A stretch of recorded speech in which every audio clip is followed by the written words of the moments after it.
ne sais pas, tu sauras. Mais si tu ne sais pas que tu ne sais pas, tu ne sauras jamais. Et quand tu sais, fais-le savoir. Si tu parles à quelqu'un et qu'il ne t'écoute pas, tais-toi.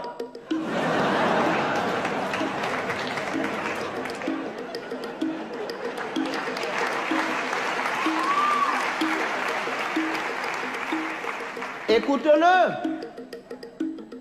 Peut-être en l'écoutant, tu sauras pourquoi lui, il ne t'écoutait pas. Quelqu'un te dit qu'il est capable d'avaler une noix de coco en entier, laisse-le faire, c'est qu'il fait entièrement confiance à son anus.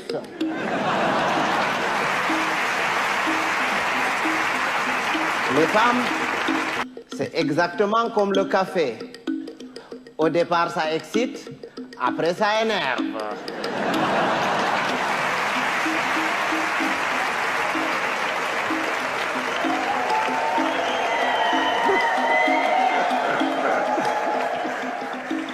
Mais les hommes, c'est comme les melons.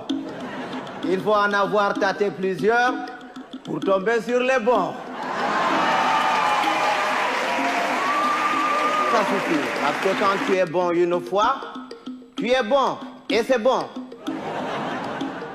Mais quand tu es bon deux fois, tu deviens bonbon et on te suce.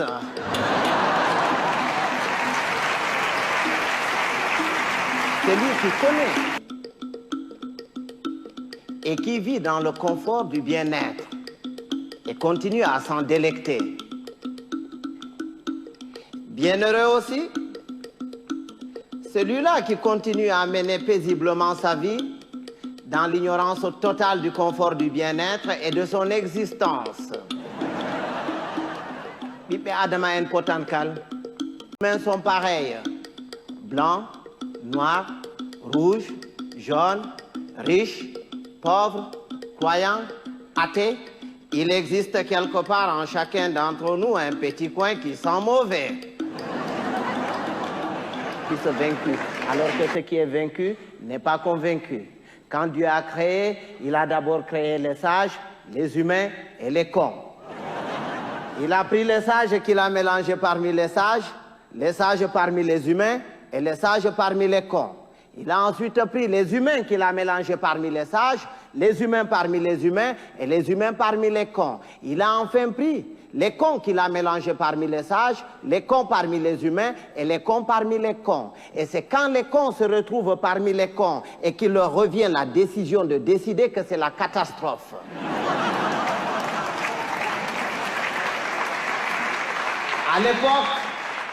À l'époque, quand il y avait 2 ou 3 cons dans un village, on les extirpait du village pour les confier à un sage afin de s'occuper de leur rééducation. C'est après qu'on les remettait dans la société.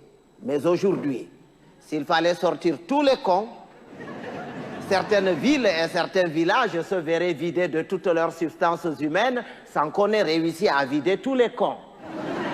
Et un con, c'est un con. Il ne reconnaît jamais qu'il est con.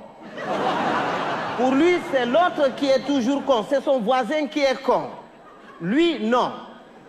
Il est tel une bête qui refuse de se reconnaître bête, mais qui ne cesse de paître dans la prairie de la bêtise. Heureusement qu'on le reconnaît toujours à sa tête, parce qu'il a toujours la tête d'un con. Il ne change jamais de tête. Si vous allez quelque part et que vous entendez les gens crier « Oh, le con, il est encore parmi nous », il va nous pourrir la journée.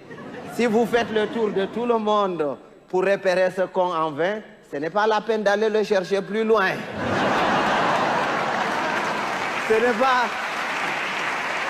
C'est pas qu'il y a plus de cons cette année que les années dernières, mais c'est parce que les cons de l'année prochaine sont déjà parmi nous.